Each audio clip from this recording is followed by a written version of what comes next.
It will eventually, yes. It did not disappear.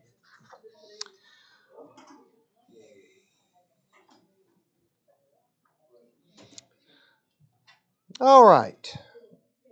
Well, this. Excuse me, those of you out in TV land. You're going to be looking at this side. I hope this is my best side. Turning everybody, sheep and goats maybe. I know the next person comes in, we'll direct over here and see how it makes them feel. You want to do that? Would you feel weird sitting over there by yourself? No, I'm just kidding. I'm just kidding. Yeah, so we'll direct the goats when they come in over there. But I like your togetherness. That's neat. That's neat. He's in an official capacity. Official capacity. Uh, so last week we were looking at uh, the intersection of faith and real life choices as it relates to our stewardship of more than one thing, even though it might seem like just one thing. Um, and we specifically went into gambling and the scriptures. Um, I had somebody say to me, not in that class or before or after class, nobody here at all. This was many years ago. A guy from out of town, and he said, he said, if y'all would, and he was just saying preachers in general, if y'all would spend time on the more important things, church would be better off. And he was kind of doing it this way, kind of neat. Oh, I'm just messing with you, that kind of thing. Um, and So I said, what kind of things are you talking about? Well, you need to preach on this. We do that regularly. Well, what about we do that? Well, what about we do that? And we do those things a whole lot more. And I introduced him to a passage in the book of Acts which said, where Paul said, I've not shunned to preach unto you the whole counsel of God. And it's a big book. Whole counsel is a lot of stuff. And a lot of that stuff deals with how we manage, how we handle ourselves for many reasons. So we went into this last week with a passage that was from Philippians 4, 8, 9. We started there. We did some introductory stuff. I gave you a little bit of history on what we just say we often refer to as gambling. It has an ancient history even before the time of Christ. I went back as far as 850 B.C. Uh, uh, gave you some examples there. 1800 B.C. Went to some passages in Matthew, a passage in Matthew. Quoted some early church historians about the attitudes and behaviors of the church that were not like the attitudes and behaviors of those around them. And one of those is what they did not do, and they specifically mention this. Then we went into a definition, somewhat definition or definitions, fair definitions of gambling. And then we launched into the dangers of gambling, and it was during that time that we ran out of time, and we said we'd just kind of finish up on that. And as time permits tonight, we'll do that, finishing up on that. And if there's time left over, I know what we're going to go to next to fill the time. But let me just backtrack to that last section where we left off, the dangers of gambling. Here's what we went through if you were not here. We went to passages in Luke, like Luke 12 and 1 Timothy 6, which deals with gambling, dealing with oftentimes greed and covetousness, rooted in greed and covetousness. And we looked at a couple of very clear passages of Scripture related to that. We looked at gambling as potentially selfish, whether it's even realized that way, considered that way or not, and why we might consider a little bit of that. We went to The idea of gamblers winning at the direct economic loss of others. 1 Corinthians 13, Romans 13, Matthew 7. We went to some passages there. A third point under that we went to is that gambling is contrary to honest work and responsible stewardship, Ephesians 4:28 and 1 Corinthians 4. That's not to say that nobody that gambles is not doing honest work somewhere. We're talking about as a standalone thing. Gambling is stealing by mutual consent. That was sort of where we left off. Gambling bears the same relationship to stealing that dueling does to murder. Proverbs 28:6. That was interesting. So here is what we're ready for.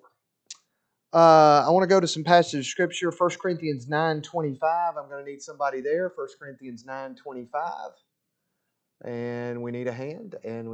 Now we got 5 hands. Okay, thank you. Right here. Kaylin, thank you. 9:25. And then Galatians 5:23. Somebody. Galatians 5:23. Thank you. Also, let me go ahead and assign 2 other passages. Romans 12:17. Who's going to get that? Romans 12:17. Barry, thank you. And Sonia, how about Philippians 2:15 and 16? Philippians 2:15 and 16. So again, in this order, and then we'll talk about this point before we hit the other 2 passages. So just the first 2. 1 Corinthians 9:25 and then Galatians 5:23. All right, 1 Corinthians 9:25. Every athlete exercises self-control in all things. They do it to receive a perishable wreath, but we imperishable. Would you read the first half of that one more time?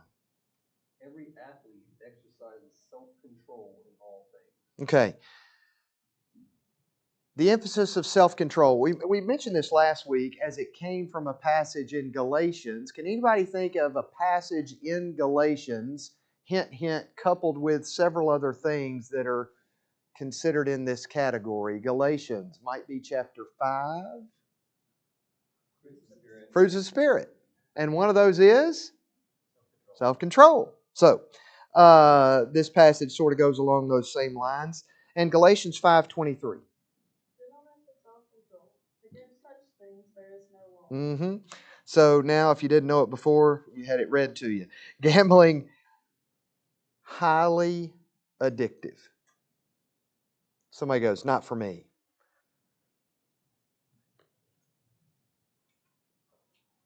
Maybe not. Or maybe not yet. Or maybe not ever, but absolutely for the people that saw you do it. Something to consider. So that was another potential danger of biblical principle. Remember last week we talked about sometimes we're not, and we found the goats, by the way. There they are, meaning the greatest of all time. That's how we use the word goat now. The greatest of all time. Especially one. Right there. Now, last week we talked about all the things that somebody will say sometimes. The Bible does not say this. And many times they're right. Now, many times they don't know what they're talking about, but other times they're absolutely correct. But there is a either convenient ignoring or just an ignorance of what it does say. Where it's given a greater principle, where the Bible gives a greater overarching principle. And with that overarching principle, it does not have to enumerate the 117 things that you could come up with underneath it. It doesn't have to say all that because it says this up here. For example, be pure. Does the Bible say be pure? It does. Multiple times and ways. Be pure. When the Bible was written, did it say do not sit on your computer at 1:30 a.m.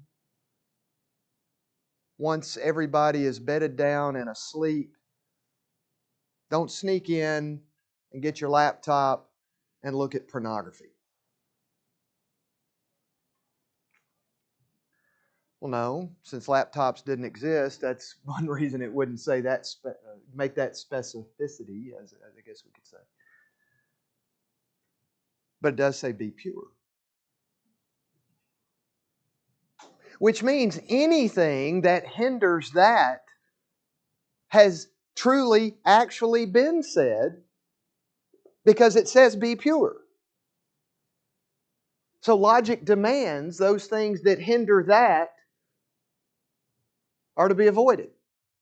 And our faith is logical and is to be logical.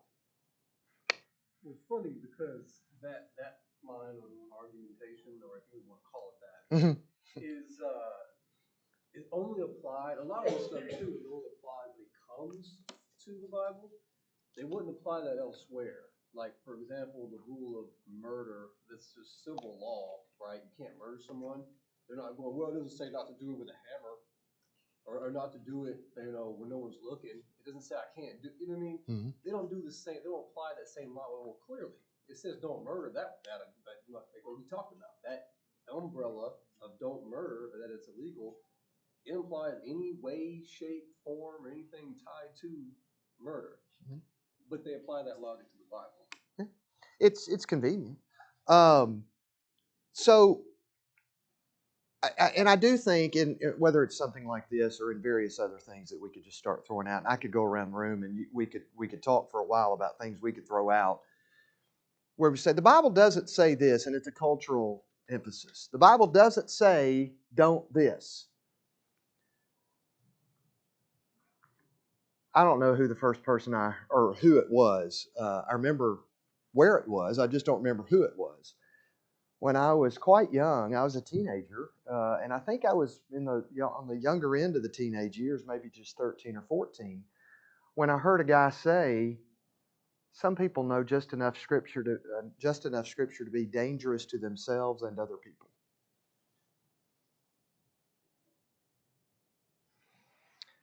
So, out of ignorance, thinking it's going to be a go-away shot, everybody's got bullets right here. It's judge not that you be not judged. Those are go-away statements. And they know about 6 things. It's a 6-shooter. They know about 6 things to say. And the use of those, the method and the use and the targeted use of those things will tell you they've not given thought to what the Bible does say. Now, they may just not know, but they know the go-away verse. And so this is how Scripture speaks. It gives large generic principles that are summed up in other places with specifics. And so that which is, whether we want to think so or not, highly addictive. Really smacks in the face of this. I got a problem here with how I view self-control.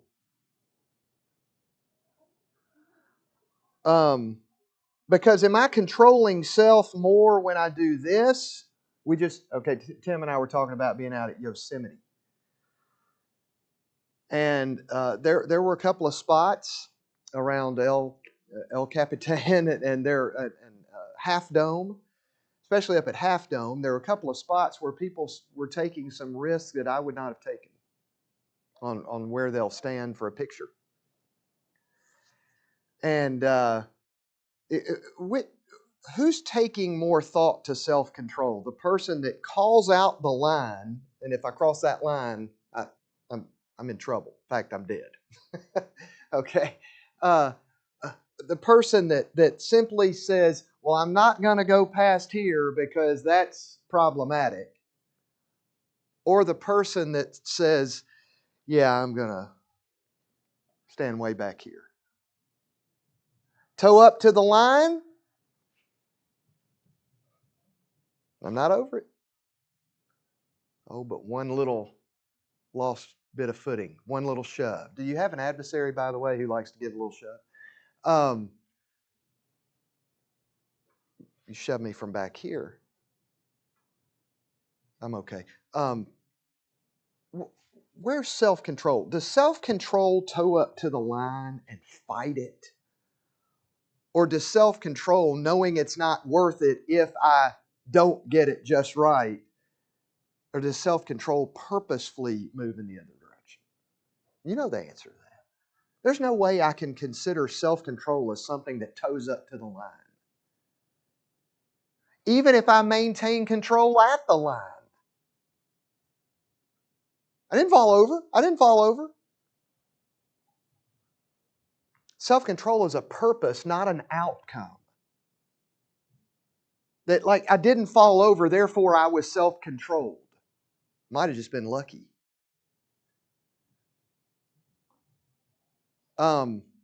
So we've got an issue between these between these two ideas of that which could be highly addictive and the idea of self-control. So that's a consideration. Romans 12:17 and Philippians 2:15 and 16 in that order. Romans 12:17. Never pay back evil for evil to anyone.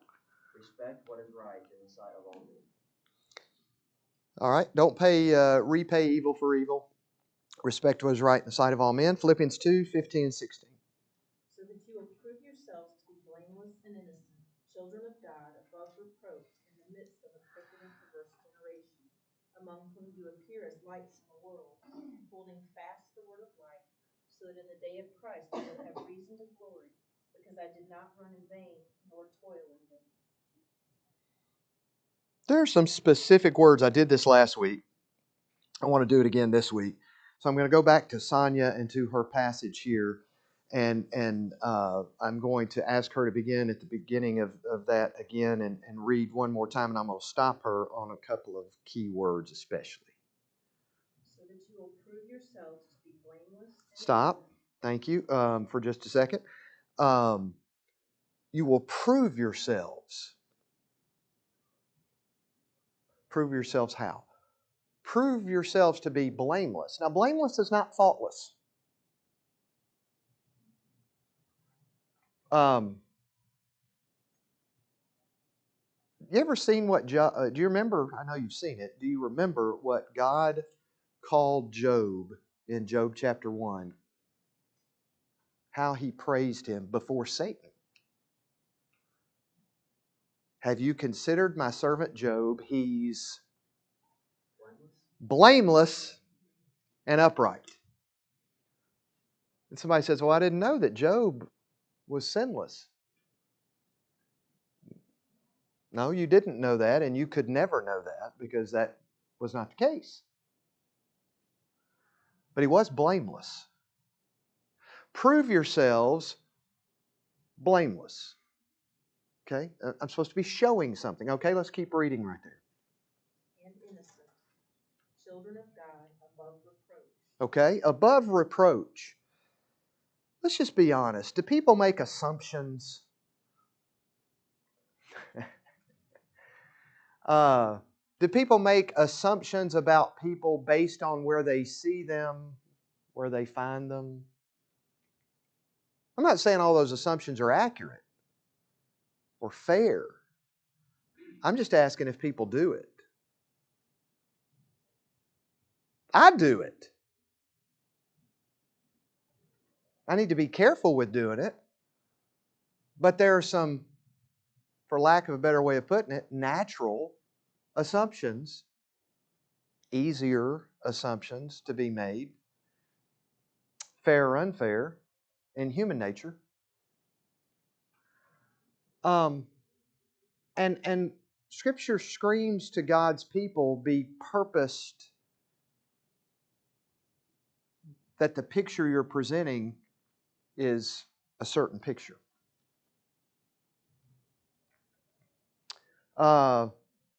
Let's keep reading right there. In the midst of a crooked and perverse We're there, are we not? I told them last week, if you weren't in here, we got off the plane in Vegas because that's where the connecting flight was. On the way there, my connection was in Denver. On the way back, the connection was in Vegas. Well, I'd never been in the Vegas airport before, and I think Darren called it the best thing. Do you remember what you called it? Or a casino with airplanes. Denver was an airport. Las Vegas was a casino with airplanes. Okay, I mean, we walked up the corridor when we, unboarded the plane, and we walked up that corridor and stepped into the official realm of the airport, and I'm thinking I made a wrong turn. I'm looking for Terminal C, and I've walked into C for casino, right? It was unbelievable, and I saw some things, and Darren's had to be there before multiple times, I think, making flights here and there in places he goes for business. And I saw some things, and I saw some people. And I made some assumptions, probably. Purposed people. Gambling is usually associated with worldliness. It's usually associated with other things that go into a category of worldliness. So these are some dangers and some considerations of those dangers. So the question is it an appropriate activity in which a Christian ought to engage? Well, to go back to what I said last week and already this week, I know what the Bible does not say, but I know what it does say. And so those things should be considered. I know that the emphasis in Scripture is for us to live above the world. Higher Ground is a song we sing regularly. It's an old hymn. And one of those verses, it's not the first verse of the song, but it's prescriptive as I sing it. It should be prescriptive for myself. And it says, I want to live above the world, though Satan's darts at me are hurled. Though some may dwell where these abound, my prayer and my aim is higher ground. Okay. So that's a consideration.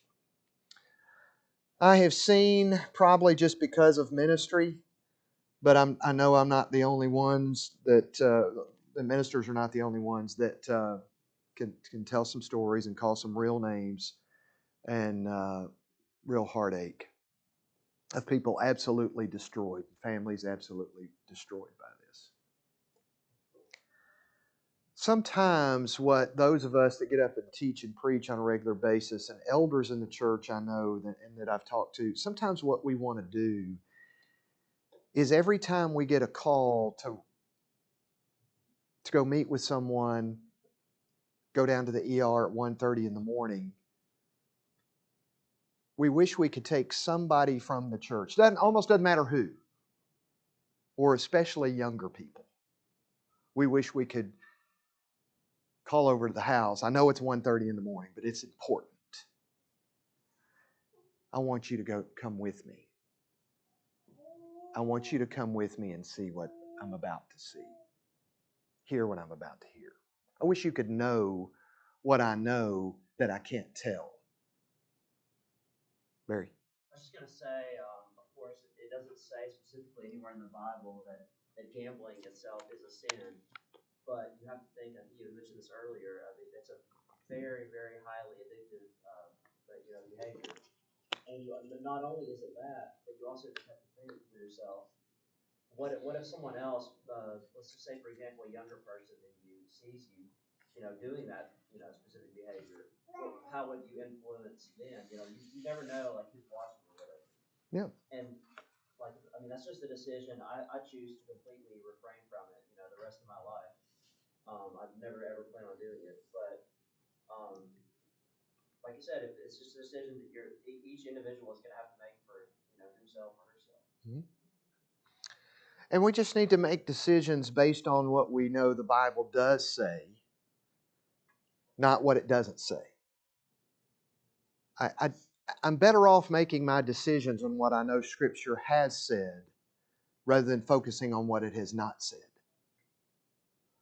if that's a fair way to put it.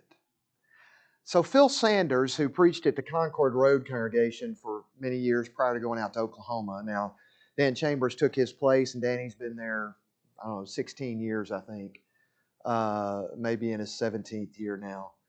So this has been a while. But back when he was here, he wrote an article. I don't remember where I found it, but I found it and made a photocopy of it. And I thought this was good. It says the news media has given the new lottery in Tennessee a lot of attention. But I won't be playing the lottery. Playing the lottery is at best poor stewardship and at worst sinful. Here are some of the reasons I won't be playing. I'm just saying these are considerations. I'm not I'm not making a statement beyond that other than I think these are worthy considerations. The lottery costs a great deal more than it produces. You can't win much if you first have to pay the retail outlets, the administrators, the colleges, the advertisers, and the ticket wholesalers. The lottery is poor stewardship. The house must make enough to cover the cost of the game itself. The odds are never in the gambler's favor. Another way of saying that is, which you've all heard before, how do they build those things in Vegas? Those monstrous, by people winning or by people losing? By the way, it's not a one-time deal either. They don't just have to build it. They got to build it and keep it up and staff it and insure it and so on and so on. Here's another bullet point he made in this article. Gambling is risking what is yours on a game of chance to get what belongs to another without paying for it. This ignores the work ethic Christians are called to pursue, Ephesians 4:27. The next bullet point, he cites 1 Corinthians 6, verse 12. Most people will lose far more money than they make, especially those who become addicted to it. There will be addicted gamblers who will risk food and rent money to continue their harmful habit. If you weren't in here last week, I told you about a member of the Lord's Church in Nashville, in the congregation where I grew up, who lost every penny. And I'll just tell you, that was a whole lot of pennies. You see, they lost a fortune. Sometimes we just mean a good bit of money. A fortune. And is hiding all this from family. And on the night the last cent was gone, so upset over this, goes out and does what he had not done before, drinks himself into no condition to drive a car, tries to drive home, and wraps the car around a telephone pole on Highway 70 in Bellevue, and it burst into flames, and he burned alive in the car.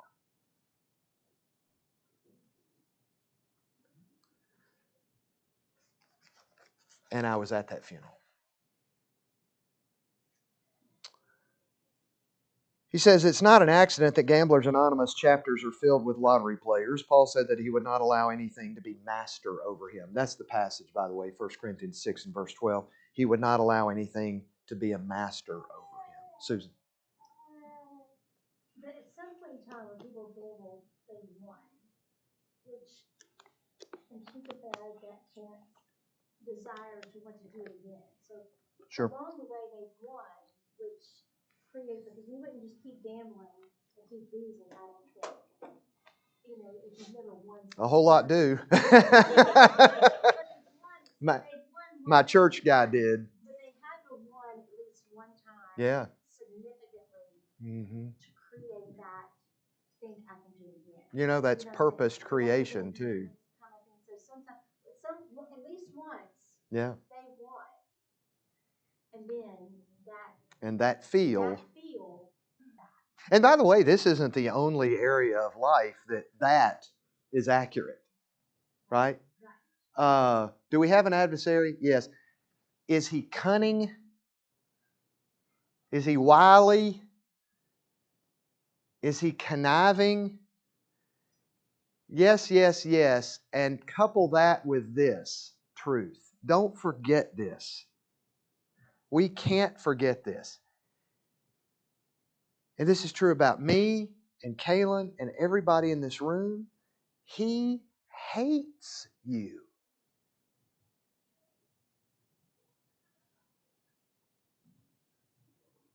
He hates you. You don't think he loves you, do you? He's not capable of it. It's not good when the one who hates you is cunning and conniving. And here's another C. Preachers love alliteration. We just love alliteration. He's cunning and conniving. And I'd say this, he's coming. He's coming for you. But what is it that makes people or fall for it? Well, I think he's part of the reason. There's a whisper in the ear. You know, you got the voice here and the voice here. Scripture speaks often of the conscience. And what does it say regarding the conscience? What does it say that we ought not do? The conscience can become what? Seared as with a, somebody said it, hot iron. And then the conscience is like an alarm clock, by the way. It's like an alarm clock. You remember alarm clocks before we were using our phones to set alarms, that kind of thing? You got the clock and it sat on a little table by the bed and you snooze, snooze. 8 minutes later, snooze. 12 minutes, whatever your clock gave you. So, snooze. And then I had one that you could hit snooze like 3 times, maybe 4 times. And then guess what? It wasn't going off again. That's it. I guess you want to sleep. So I'm going to let you sleep.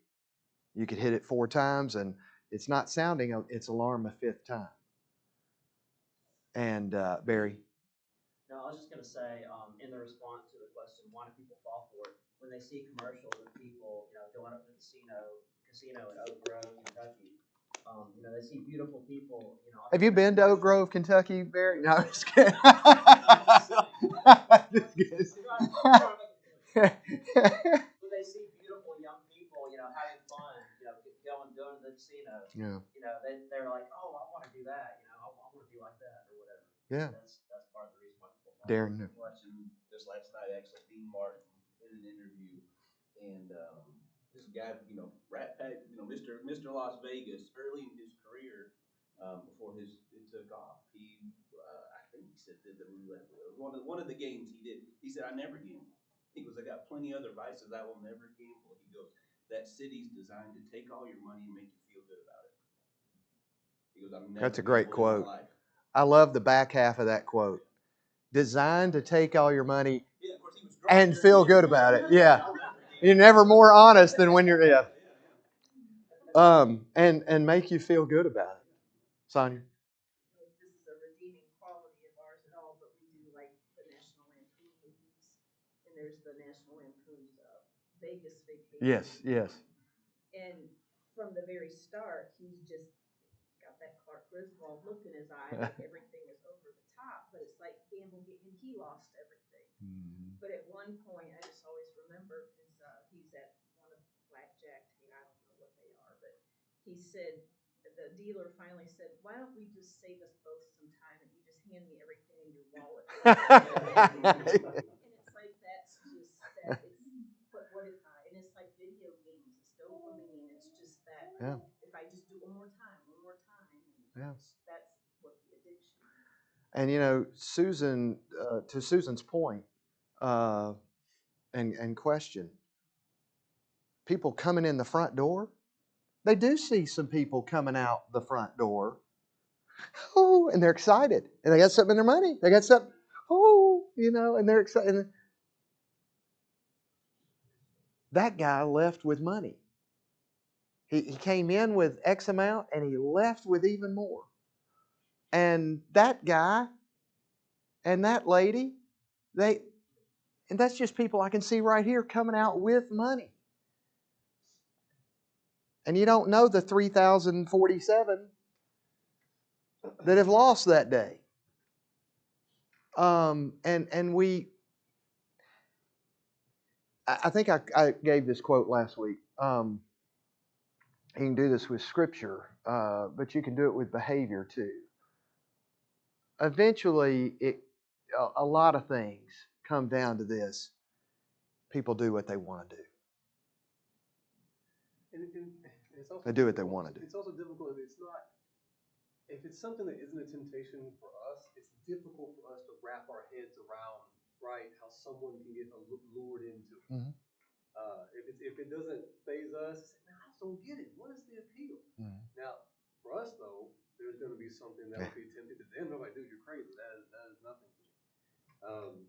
And for the gambling thing, I have been to Vegas, unfortunately, and it was a business trip. Jen and I saw you there the other day. Yes, on business. Y'all are going to hope you never see me out somewhere. I'm kidding. So, I don't know, those that have been to Vegas, there's actually two. There's a Vegas and there's Vegas, right? There's Vegas and old Vegas. Mm-hmm.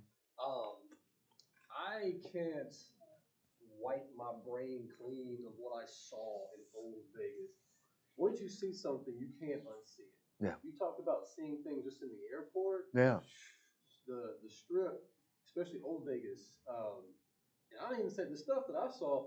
I'm not even talking about 2 a.m. I'm talking 2 in the afternoon. Mm-hmm. Watching people passed out drunk on a slot machine with security having to carry them out of the casino in the middle of the day. I mean, it just... You just described exactly what happened with a relative of mine. So, by the way, if I'm talking like this hits close to home, I know a little something. But it's like you said to your point earlier, it takes the one time. Or maybe one the second time. I mean, nobody wakes up and says, hey, I'm going to be a drug addict. Yeah. Right? Yeah. That's not a goal for anybody in life. No. But it happens because they did it that one time. And maybe that one time was okay. Yeah. I mean, the second time. That is the same with all addiction, but especially a gambling. Have you ever known anybody...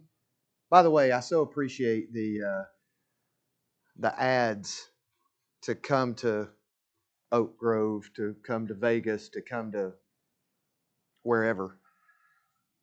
Tunica. I was trying to think. Was that outside of Memphis? Oh, like you don't know, Andy. No. To come to wherever. And the little disclaimer at the bottom. The little disclaimer at the bottom that says, if you need to talk with somebody, if you have a problem, oh, you're so caring.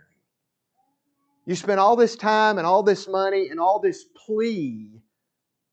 Sure hope you're going to come here. Hey, if you're having problems, we sure would like to talk to you. Which do I believe? Which do I believe? Okay. Now, does anybody know anybody? I'm not asking if you don't have to show your hands. This is rhetorical, but you can show your hands if you want. And certainly, I'm not asking you to name anybody. Please don't. Does anybody know anybody that's had addictive behavior with something that's a really good person? Yeah. Yeah. Let's be logical, by the way, about faith matters. Think about what I just asked to make this point. Who does Satan target? Well, in one sense, he targets everybody. But can I ask you a question? How hard does he need to target those he already has? So let me go back to my first question. Who would he rather target than anybody? A lot of people with addictive nature and problems that come from that nature are some really good people. Alcohol, drugs, gambling, pornography, on and on and on. we're not talking about what type of person somebody is. We're talking about the danger of something that challenges or has the great potential to challenge our self-control and our example. Phil, by the way, before I forget, back to Phil Sanders. He's got 2 more bullet points here. He says, those who will gamble most will more often be those who can least afford it. That's true. And that's why they're there, because I don't have it, I got to hit it. This is going to be my ticket out, right? They're not looking for their ticket in, they're looking for their ticket out, if you know what I mean.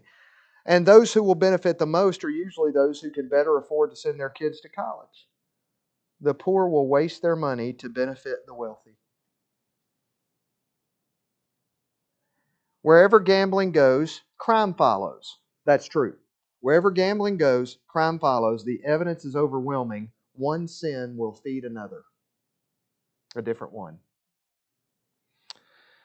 So Phil said this is how he wrapped up his article. Since I want to be a light in a crooked and perverse generation, Philippians 2:15, I will keep away from the world and live as one transformed by the mind of Christ, Romans 12:1 and 2. I beseech you therefore, brethren, you know that passage, by the mercies of God, that you present your bodies, that is, your bodies and also your bodies by comparison to how others are presenting theirs. I think that's an innate, inherent in the logical interpretation of that verse. Your bodies and your bodies, as the emphasis, present your bodies. That's all you can present anyway. It's what you're called to present. You're going to present your bodies regardless of what's going on in the Roman world, he was telling them, in the Roman church, regardless of what's going around world around them. You're going to present your bodies as a living sacrifice, holy and acceptable to God, which is your what? Reasonable service. Some translations will say your spiritual act of worship. That's interesting. Reasonable service. It's reasonable to present myself and try to maintain myself in a certain manner. It's reasonable because of what He's done for me that I couldn't have done for myself. And later, translators will see it accurate to the text to say your spiritual act of worship. How I present myself is a spiritual act of worship. Well, look, it's 7:32. But that's okay because that was the last thing I was going to say. And I don't need to go to that other stuff. Thank you for diving in on it. So that's that. If you want any of this, tell me and I'll make copies and give it to you. Darren Morris will be up next week. Am I correct? And the next week. So tell your friends now. Get your tickets early. Darren will be up. For another class, whichever Get a front row seat early, and we're looking forward to that next week.